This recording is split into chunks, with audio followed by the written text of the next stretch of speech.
Welcome to the Working on Fire presentation on how to properly complete a misconduct investigation form.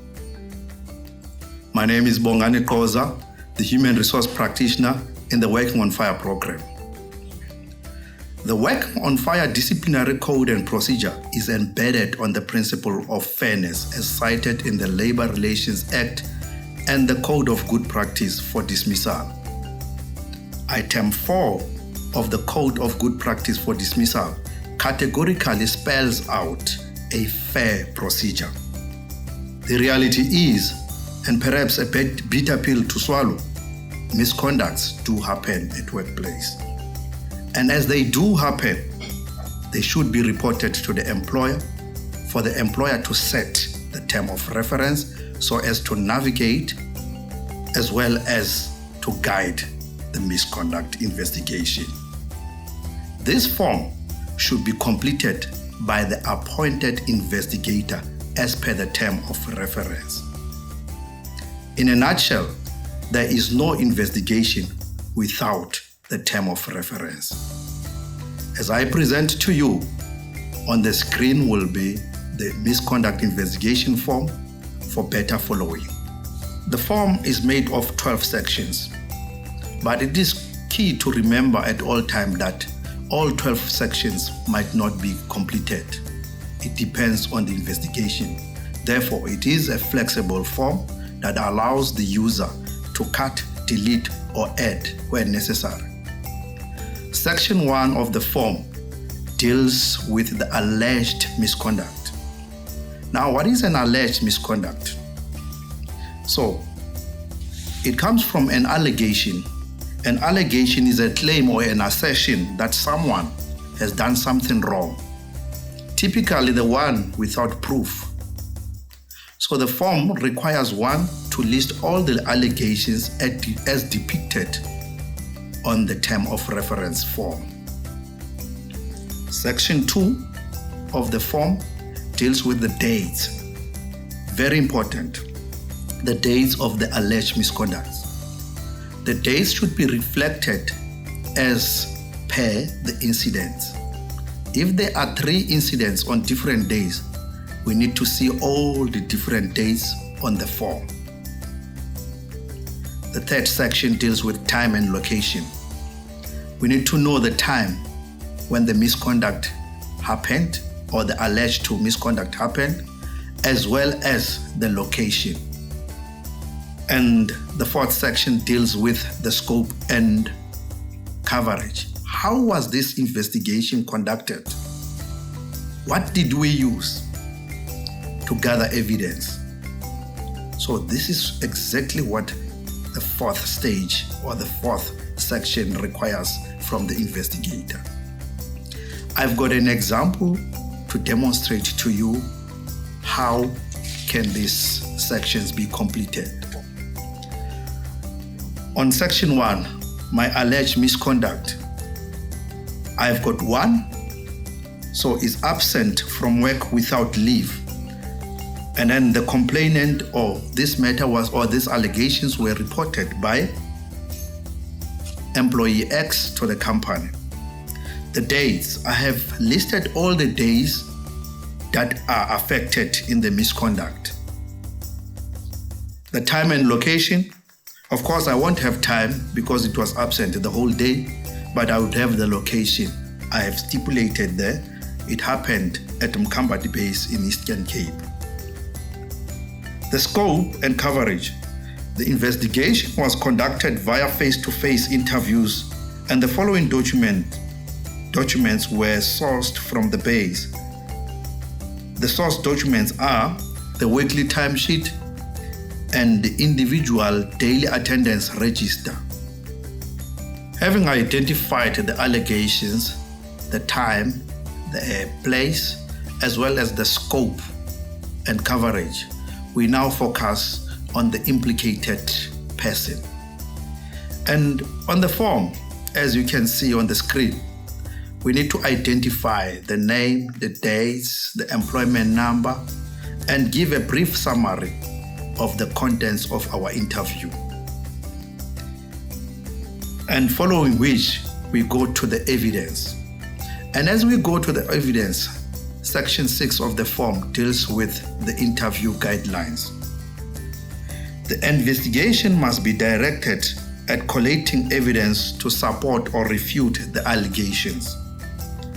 The evidence must be available to be presented at a future hearing if needed.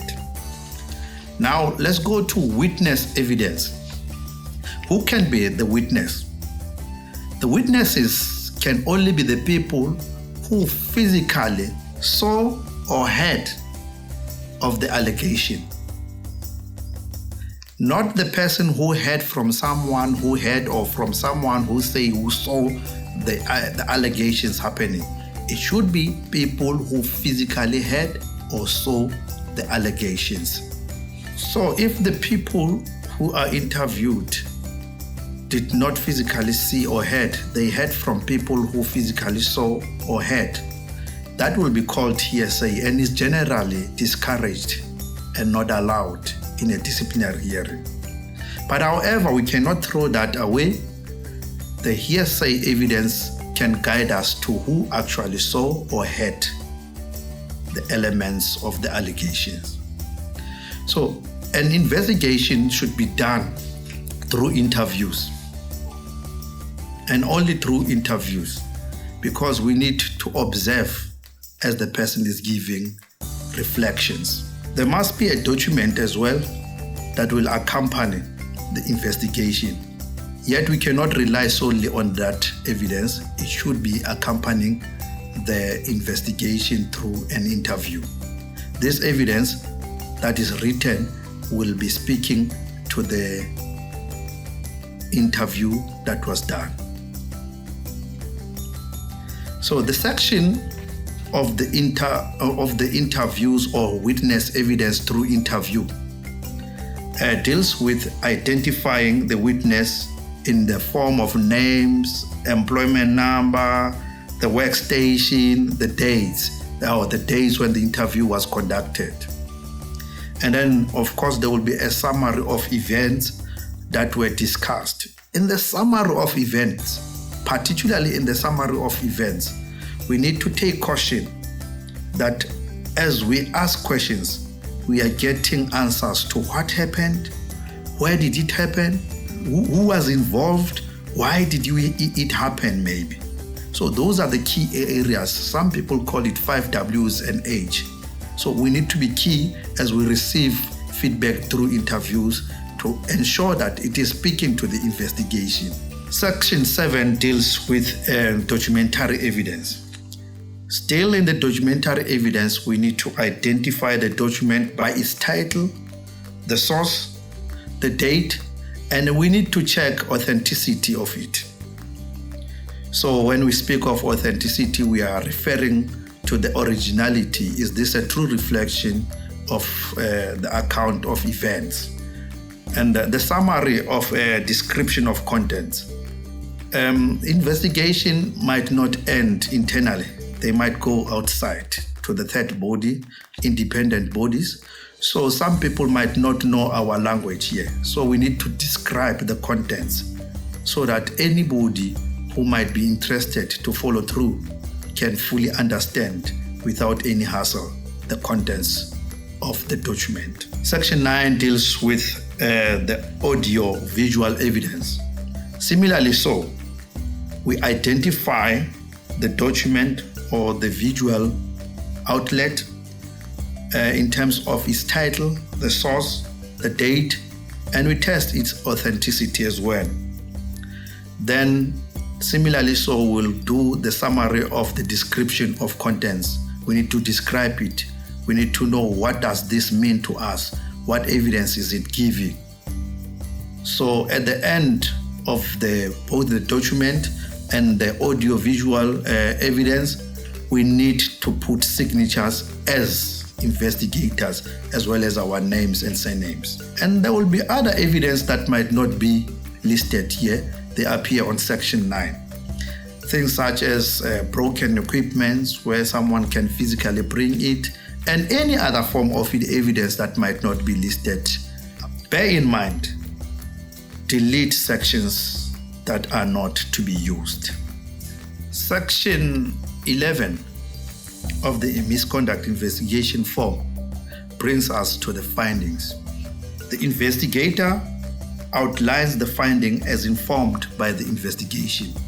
It is not only the views of the investigator that is intended here, but it is largely the findings, the real happenings that occurred during the investigation, the information shared during the investigation. And in the example that we are having on your screen, you will find that, remember, our allegation was absent without leave. The implicated employee was absent on dates 2, 3, 4, 5, and 12 March 2021 without leave nor report. The implicated person is expected to report in case there is absenteeism. And then this person is fully aware of the consequences for failing to do so. The implicated person absented himself or herself, saying he is tired or she is tired of running 2.4 kilometer run week in, week out. Then the evidence is collected. Then now we must put it in terms of uncontested and contested facts. So uncontested facts, the implicated person was absent on days 2, 3, 4, 5, and 12 March 2021 without report. Contested facts, unfortunately, there's nothing for this. There's nothing of argument on this.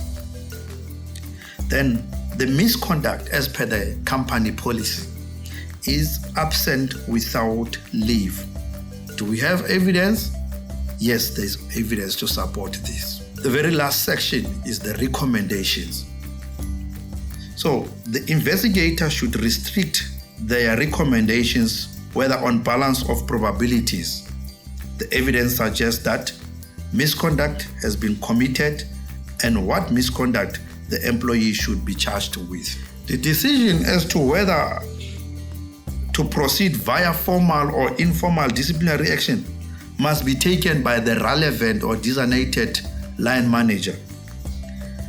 An investigator should not, and I repeat, an investigator should not suggest a possible sanction or prejudge what the outcome will be.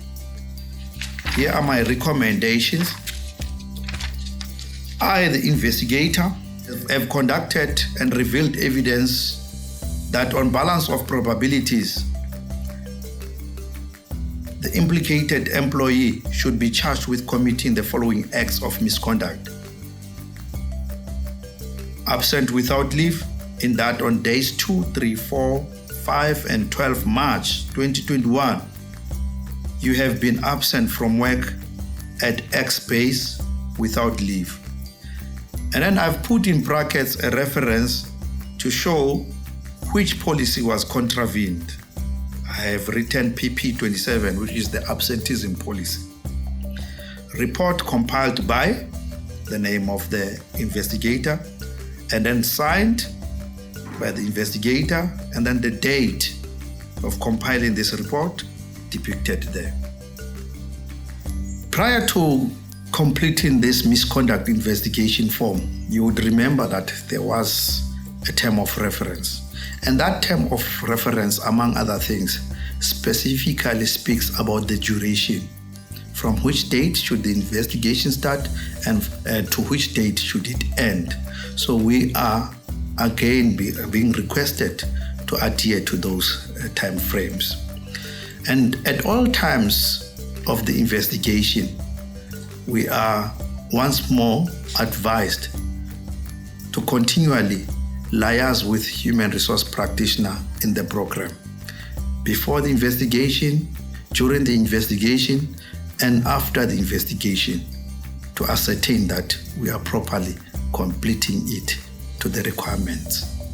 Thank you.